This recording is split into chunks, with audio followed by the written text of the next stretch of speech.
Gang, welcome back to Thames FC with me, Dr. Ben GFM, and today we're doing something I've rarely done in the history of me doing Football Manager videos. We're doing a transfer update, not as a stream. We're just sort of halfway through the transfer window. I'm going to show you my thoughts, show you my processes, some players we've brought in, some players we've sold, as well as some action that happens in the next couple of weeks where lots of things could happen. I thought I'd bring you a little sort of behind the scenes of how I operate during transfer windows, the players I looked at and maybe didn't sign, some of the players that we eventually go for, and we're starting then with our best 11 from last year and points of improvement. Now the funny thing about this is they've kept with the 4-2-3-1 system that we've used quite a lot in our time as Thames manager, to the point where they've put Herzog in at left back, which isn't fully correct. Also, Frank doesn't feature in this team but is on the bench, so despite playing 35 games doesn't quite get in there, which is a shame for him. And Franklin's in there despite the fact that he left. It's a mess, viewers. But team wise, I think the big point of contention really, if we assume that Frank is in this portion down the bottom here, is whether we stick with Ortiz, Antonio and Insigne as our back three, as well as Frank, of course, who will still play. I'm going to stick with the same formation. I'm still going to play Frank as the libero. I'm still going to play with the two just in front and no fullbacks, and you'll see with some of the sales as to why that kind of makes sense. Haludum and Jimenez, I think, are still fantastic players. Haludum especially, I think, is superb. He could be here for the rest of time, as far as I'm concerned. Really good player. Lots of time left on his contract too. Ferreira was a revelation last season, and I'm really pleased to have him in the side. I dare say he's our best player. I put him ahead of Ben-Hur as our number one most important best player. Ben-Hur, who had a very successful World Cup that's just finished. I think he was in the top 3 for the Golden Boot, third I think he finished in the end. Will of course continue to play and lead the line for us, unless we have a bid from someone like Arsenal, who continue to bid for him, and his contract release fee is 81 million. That could be a story of this episode if things go not too well for me. They've been very close to activating that, so I'm a little bit concerned. And then do you replace players like Van den Bosch, and of course on the right hand side, Miquelino, who's here now, who was brought in as that Franklin replacement. There's question marks all over the pitch. Do we allow Obrek to shine and really nail down that second striker role if anything happens to Ben-Hur? And what happens to some of the rest of the boys, Radis, etc.? Do they move on? Well, let's find out right now. Let's start then with the ins and outs that we've done so far this summer. We've got lots of time left, a couple of weeks, so let's find out. So this is our transfer history so far, and you can see on the outs already, John Johnson, who's a youth player that you've already seen. Katie's gone to Rangers on a free. Makes perfect sense, right sort of club in my opinion, and yeah, we're not going to play him anymore. He's just at that level where he doesn't quite stack up, so it makes sense to let him go on a free. Now, Bantos Weiss, who came in, of course, you might remember, for a £6.25 million fee as sort of the backup, potentially first choice right back, because we don't use right backs anymore. It didn't really make much sense to have him, especially not to have two still here. We've still got Ike, who will be playing there if ever called upon, but we don't really need him, and 7.5 million to Bordeaux, I think we've done alright. Good player, decent defender, just doesn't fit our system whatsoever. So you're looking over at the ins and you're thinking, blimey, 34 million already spent, Benny boy, what have you been up to? Well, let's show you. The first of which is Murphy. We'll go with Murphy, wonder kid right winger or right midfielder, who I just wanted to have. Arsenal will still loan me players. I was a bit surprised by that actually, but great work rate, good physicals, and has got wonder kid potential. Should turn into an absolute superstar. Will be a backup to us for Miquelino on that right hand side, but I just didn't want to have to spend massive on a player that won't be a huge upgrade on Miquelino. There's a situation with some of our sidings,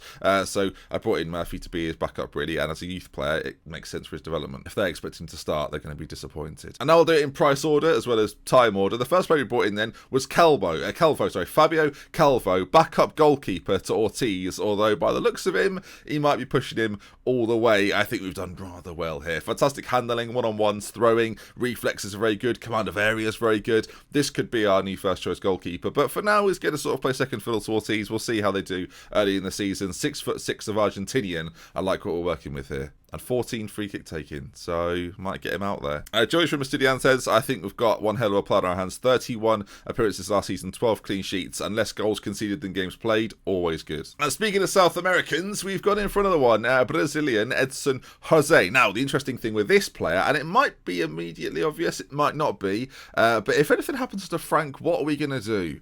Good question. Well, if you take a look at his attributes and then show him as a libero, you can now understand immediately what the plan is. This man is going to be trained as a second libero. I've brought him in for a relatively cheap fee. He's already worth quite a lot, but he's got all the attributes required to be that sort of player. Composure needs a little work, dribbling maybe needs a little work, but still, 22 years of age, a little bit of room to grow, and he'll basically be our second choice libero if called upon. I'll have to train him to play there in a similar way that we trained Frank to play as a midfielder, and he can now do that. We're going to do a similar thing thing with Edson, Jose, in case anything happens to Frank. We needed a plan B if it happened. And then finally then, £18 million on Thorben Dorfer. Now, it's all well and good, especially as we're a European side now, having some of the players we've got in our side. You can already see there he's not too bad. And Ferreira and Herzog are fantastic players. But what if one of them gets injured? Who's going to play? Who's going to play instead of them? And if they're not having a great game in any sort of 90-minute fixture, we need to change it up and bring someone else on. And that's where Thorben Dorfer, who I think we can all agree has got a fantastic name,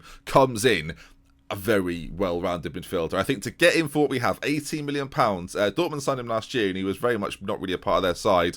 I've looked at him though, and thought passing, technique, first touch, mentals are superb. 25 years of age, great physicals too. Very much reminds me of a Herzog or Ferreira type character. But yeah, I think as a third choice and obviously potential impact player off the bench, we've done ourselves pretty well. There he is then, Thorben Dorfer. Lovely name. So that then, financially, £85 million in the bank. I'll show you the stadium next time. You'll have to wait one more episode to see the new Riverbank. And £46 million in the bank. And of course, we're still in this situation where you'll notice there, we've not signed any more defenders. Antonio and Insigne are still here. But believe me, centre-backs have been the problem of the entire summer so far.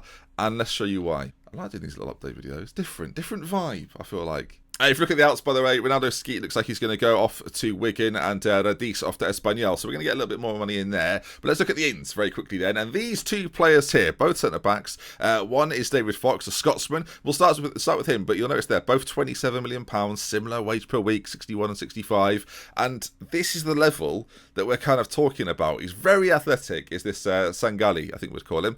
Heading needs work, tackling needs work, but 21 years of age, has got room to grow as well. Would you gamble on him? I guess is the question. He's got some issues with injuries. He'd have to learn the language. He's got some improvements to make in terms of being a ball player as well as being quite quick. Do we wait for that better defender? It's tricky to say. And David Fox on the other side is already quite competent. 25 years of age, again, physically very good, pacey. I'm sort of going with this pace idea with these two centre backs. Sorry, they've got to be like manoeuvrable. They can't just be static all the time. They have to be good on the ball too.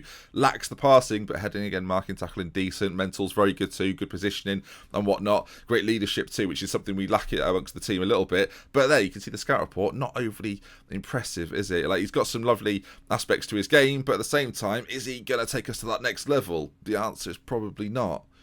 And to spend 27 million, around 30 million, including some of the fees and whatnot, it's a big chunk out of our wage bill. And with David Fox, for example, the question is here now, £31 million. Do you buy him? Would you have bought him? And that kind of suggests that I'm not going to. And this is the situation we've got. And I mentioned before, it's difficult to know who we can bring in terms of defenders, and this is the conundrum. So if we use the player search as our example, right, you can see if you look through some of the better defenders, they all cost around that 65, 38, a little bit less, but then his wages are ridiculous because he plays in China. 62 million, 60 million, 63 million, 62 million. These are all players that are willing to come for me, and the problem we have is that when you sort of venture around sort of the Jose Roman Flores, there's still issues to his game. 24 years of age, is he that much different to Antonio? Marking and tackling, not the best. Passing, not the best. And there seems to be, in my opinion, a huge gulf in ability based on value. Okay, so we've got all these scout reports on all these players, and we know loads about them. But the top ones, like the upper echelon players, these 80 and above recommended defenders, are all worth huge amounts of money. I mean, you have to go down to someone like Mao, who might not even be interested necessarily. These are just players that we've scouted. Like, if you look at the players that are actually interested, a similar situation arises, and we can't even yet attract some of these bigger names. Without Champions League football, they're just not interested. So it's very difficult to sway them to come to us. And it's whether we invest a little bit to try and improve a lot.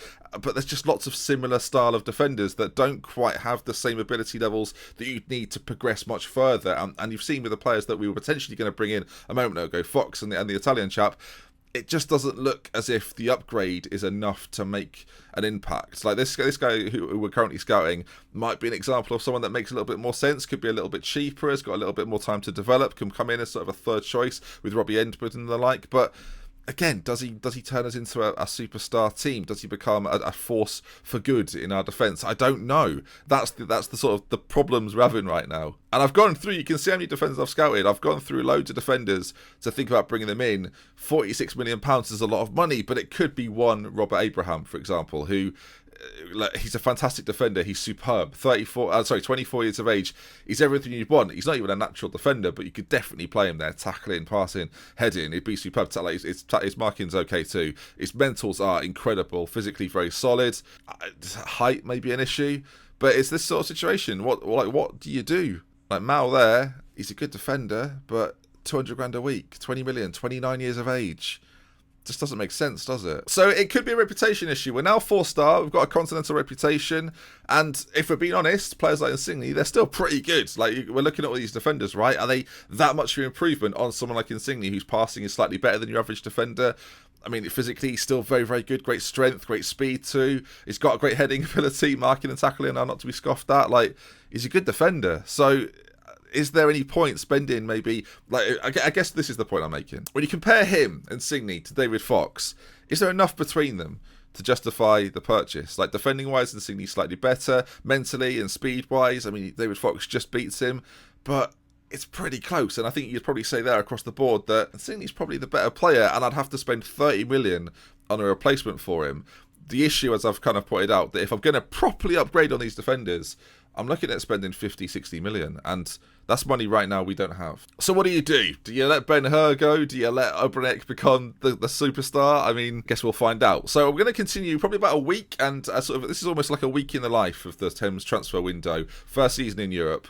I guess we'll see what occurs. It's tricky though. This is one of the trickier windows we've had. I could have streamed this, but a lot of it has just been me scouting a lot of defenders and hoping we can find some. I've gone through the international teams. I've looked at sort of the Brazilian leagues and the Argentinian leagues, as well as looking in Asia. I've looked at China, Japan, South Korea, all these countries, and really tried to nail down some real good defenders. But they just don't necessarily seem to be out there and available right now. I've looked at the Scandinavian countries as well, as well as Serbia, Croatia, places where you can pick up these younger players. Poland is another good example, and hopefully turn them into something fantastic. And I guess a key example of that is Haludden. And I've looked throughout. I've looked a lot, is what I'm getting at. And so far, I've just not found that defender. He just hasn't been there for me. Where financially it makes sense, where wages it makes sense, where like his age is a big factor as well. Like, or they're just missing that one thing. Like, they might be fantastic at marking and tackling. They might have sort of 18 as their attribute, or 17 as attribute, and then 11 or 10 as their tackling. And you just think, you just don't work out for me.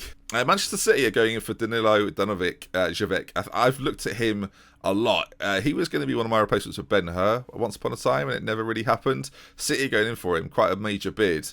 If I was to ever sell Ben-Hur, this is probably the man I would go after, but it looks as if City are making an early move. Who, interestingly, they are interested in Ben-Hur, but he might be a better alternative. I would go in for him if I didn't have Obranek, but I want Obranek to become something quite good, and to do that, I've got to let him be having the opportunity. He's got to have the opportunities, right? But that's a pretty good deal for what is, in my opinion, a fantastic player. But right now, it's not the area we look to invest in. Sunderland's coming for a bid for Ike, and I've kind of said before that him and Pierre, they're going to stay here because I need, if anything happens and we lose a couple of defenders and I can't play this this sort of 3 at the back system that it kind of is, we're going to need full-backs. And Ike, Nigerian international, 50 caps at 23, he's going nowhere for now, especially not for 2 point whatever it is million. I mean, if you're 20 million, he can move on. Okay, squad-wise, we're in a pretty healthy spot. We just have to register a few players. Antonio's now a little older. We've got 5 spaces then that we can maybe get in. You kind of see it there. We probably need more players that are trained in England. That's becoming a bit of an issue. There's a few players we might look to move on. Police is one that I think might just move on at this stage. He's not really breaking into the first team. Radis, of course, is probably going to go as well. So we'll unregister him and a Priest actually, and try and do our best to move them on.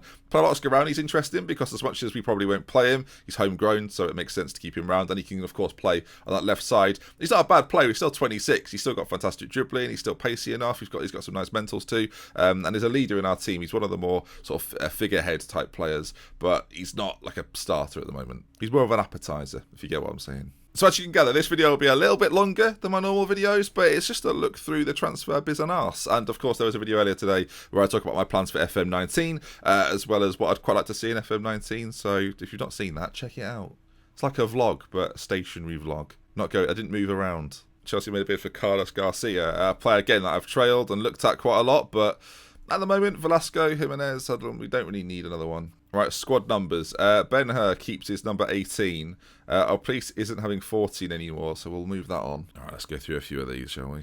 I think Dorfer's going to get 14. Calvo, our new goalkeeper, He's going to take number 1, I think. Lukey Brucey wants number 10. He still has a number, which is amazing. I think what you have to remember as well is with these transfer windows is that our team is still relatively young, so the plus point is it's getting better. It's continuing to get better. Ben-Hur is continuing to get better. Even Van den Bosch, someone like that, is getting better. So while we're not improving the team in terms of bringing new players in, we are improving the team in that they are just naturally getting better. Ben-Hur's got an injury.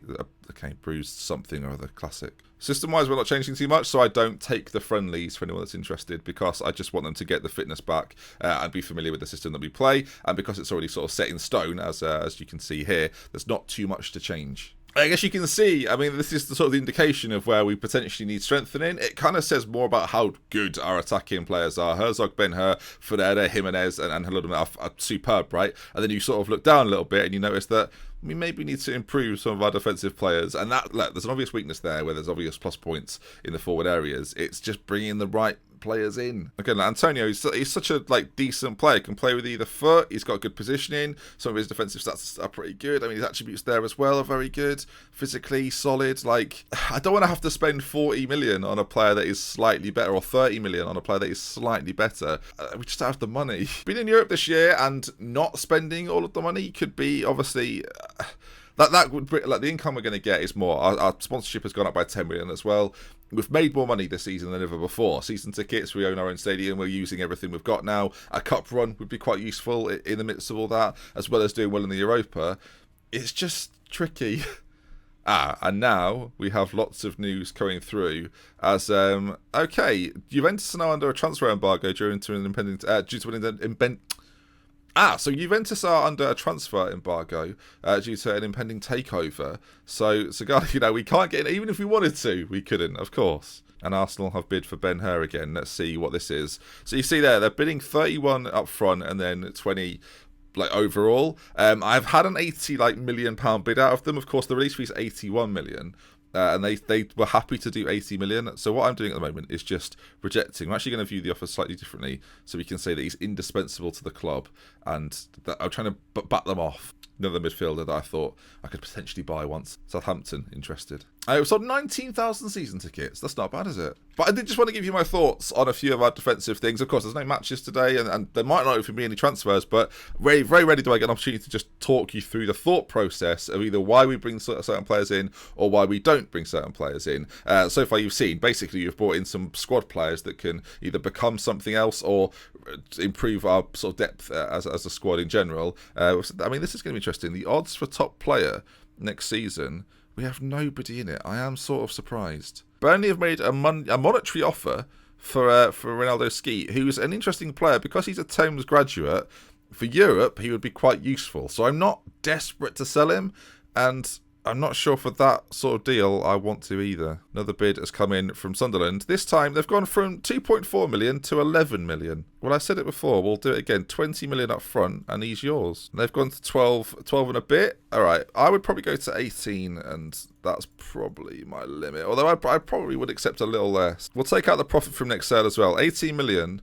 Nigerian international is pretty solid. I mean, actually, because I've taken out that clause, I'm going to go back to just the 20 million up front. And they've gone 12 and a half. Oh, okay, 18 it is. They've twisted me. All right, 15. They're coming to some sort of arrangement. They're getting closer, which is interesting. So if we go 17, that's sort of my final offer. I think 17 million for a player that I'm used. They've now put a cap on it, I think. But again, we're going to go 17 million, and they've withdrawn. So, I mean, some of you might have accepted 15 there, but I don't want to sell him. I don't have to sell him. I still have to go out and spend money on someone else whose wage would probably be higher. So I'm not too bothered. Some people definitely would have sold in that position, I'm aware. So this sort of player is quite interesting. Ulysses, how would you even say this? Ulysses, maybe? I mean, 28 years of age, worth £10 million, a rotation player at Corinthians, but physically he's really good. Pace, acceleration, good natural fitness, decent strength, 5'11", which is maybe part of the problem, but really good mentals, solid defensive attributes as well. Is this the kind of player that I should try and bring in? The problem, for my money anyway, is that he's 28. He's never really had a standout season, so would it make sense? But this to me, that makes more sense than bringing in like the guy we had earlier from West Brom, who was worth whatever it was, like 31 million. This just makes more sense to me. Was it West Brom? David Fox? Was it West Brom? And then you're looking at sort of a similar price range, 23 years of age, Ajax, Croatian, but again, doesn't quite have the marking, the heading attributes. I mean, physically and mentally, he's pretty good, but probably not enough. And actually, he's a deep line. But let's get this on natural defenders. Natural, that matters. So I'm sure you've all got different ways that you scout and look for players, but I think this is often like the best way to get a nice overall idea of who's around. But there's just not anyone that massively jumps out. We could obviously scout all these guys, and we probably will do, but I kind of already know that, for example, this guy here, Sheffield Wednesday, 8.5 million. He's on loan from somewhere else, interestingly. He's actually very good. On loan from United, which means you're never going to get him. This German guy, Hoffenheim, this is a great example of a player that would be fantastic to bring in. You can see marking really good, tackling really good. Mentals for a 19-year-old are incredible. Physicals also very good. And then he's got 11 heading. And you think that while you could work on that, they're probably going to want 30 million. Let's just use this as an example, actually. I'm curious to see. We'll do like a 15 million, and then we'll suggest. And they want, so it'll be around sort of 18, 90 million. And is he worth it? Is he worth enough of an upgrade to be better than Insigne? Probably not. So, and this is what I mean. So do I just sort of swallow it for a season as I sort of look through more and just say to myself, do you know what? We'll leave it. Like, this is another good example of a player that's got some really nice attributes and then falls down in heading. And it's just like, if he had that and if his long throws were, so say his passing was 12 and his long throws were 9, I'd maybe think, actually, he's got enough about him. Some of his physicals aren't quite as good as some of the other players we've looked at. It's a constant battle to know that, like, are you making the right deal? How much can they improve? Is it worth gambling on certain players? When I've already got decent players, I probably still need a backup centre-back regardless of whether they're a first choice or not, though, it must be said. The free transfer market offered me nothing as well. There's no loans that make a great deal of sense. There's a lot of frustrations. Interesting. Young player awards. Haludum and Her both in there. Of course they bloody are. Beautiful boys. I mean, Ben Hur might not be mine come the start of the season, so we'll see. You can see there, look, the transfer window closes on the 12th. So we're going to go a couple more days. This is really just me talking you through it as much as it wasn't like me showing you loads of new signings. You saw a couple, of course. Next episode, I will show you what happened in the final week of the transfer window, as well as a few other bits and bobs, as well as we keep looking for certain players. I've still got scout reports coming in on the daily. But yeah, let me know your thoughts. Comment section, get involved. I'll be interested to know how you approach things. If there's any players I've looked at that you think I definitely should have brought in or still should bring in, I'll be reading the comments. It's just the challenge is Van den Bosch is out for 2 weeks and we'll miss the start of the season. Superb. I just noticed this Radice offer came in and I thought I'd accepted it. I did not accept it. All right, 9 million up front, 9.5 million a week on wages. It's close. I think he's worth slightly more, so I'm going to just offer him up for 11 and see if anyone else comes in and reject that £9 million offer. All right, Espanyol have now come in with less money, so no. So the transfer deadline is in 1 week. I'm pleased I got to talk through a few bits and pieces, though. Of course, the Premier League this season, I don't know what we're predicted to finish, actually. 8th. Okay, not that bad, but I'm still going to be going for that top 4. European football is going to add a different feel to the save next season. I think it's going to be interesting to see how we get on with that. If you enjoyed this little chat, though, and this little run through, do leave a like on the video. And if you want to see more, subscribe to the channel. If you like this, I'll do this in FM19 in future series, and we'll do sort of transfer updates, essentially. I guess that's what they'd be called. And yeah, I'll see you soon tomorrow, 5 PM for more. We love with care. From Until next time. Goodbye. I bet you saw that vlog earlier on and you're thinking, oh, there better be a Thames episode. Do not panic.